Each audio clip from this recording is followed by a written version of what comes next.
सकते हो। तो आप अपने मन के अंदर कभी ये भाव नहीं रखें कि मैं नहीं कर सकता।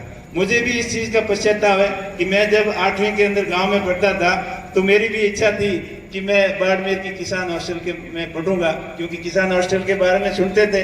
कई हमारे गांव के बच्चे जो मेरे से सीनियर थे वो यहाँ पढ़ते थे।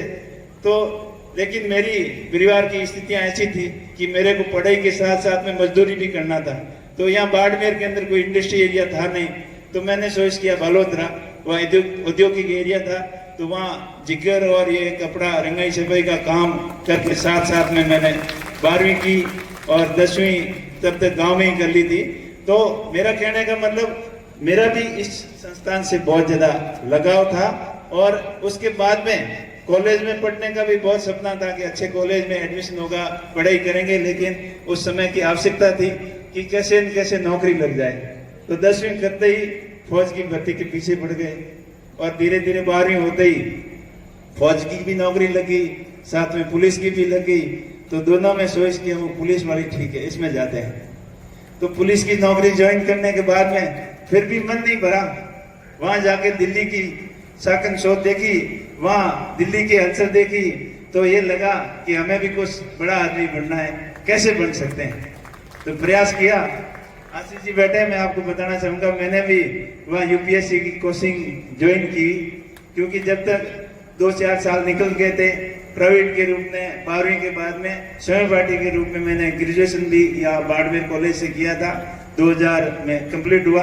तो उसके बाद में वहाँ तैयारी शुरू की, लेकिन वहाँ लगा कि यहाँ अपनी बात जमने वाली नहीं है, क्योंकि वो लग जाता है कि अपन क्या करने जा रहे हैं और क्या कर पाएंगे कि नहीं कर पाएंगे, कोशिश करने पे पता चल जाता है। तो वहाँ बात नहीं बनी, वही आशीष जी वाली बात सामने आ गई और किसी ने बोला कि आपकी इंग्लिश अच्छी नहीं है तो आप नहीं कर सकते हो। और फिर हिंदी भी बहुत बढ़िया नहीं थी, गांव के अंदर तो पढ़ाई इस स्टैंडर्ड की थी। आजकल तो फिर भी स्टैंडर्ड काफी सुधरने जा रहा है। तो पहले के 10वीं में आए तब तक ABCD भी पूरी तरीके से नहीं लिखनी आती थी, और 10वीं में भी बाई ग्रेस पास हुए, 12वीं में बड़ी मुश्किल से पास हुए, लेकिन हिम्मत कभी नहीं आ रही।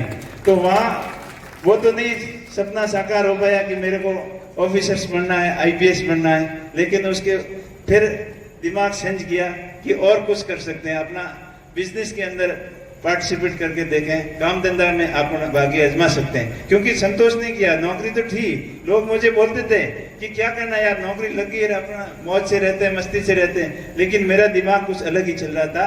तो मैंने नौकरी के साथ साथ में अपना बिजनेस करना शुरू कर दिया। शुरुआत में बहुत काफी असफलताएं हुई, उतार चढ़ाव हुए, लेकिन मैंने हिम्मत नहीं हारी कि मैंने जो ठान लिया है वो करके दिखाना है। ये भाव हमेशा मन में रखे। बिजनेस में भी 1-2 जगह बहुत काफी मार पड़ी, फिर दोबारा रीस्टार्ट किया, फिर जाके अच्छा समय आया, अच्छा मौका लगा।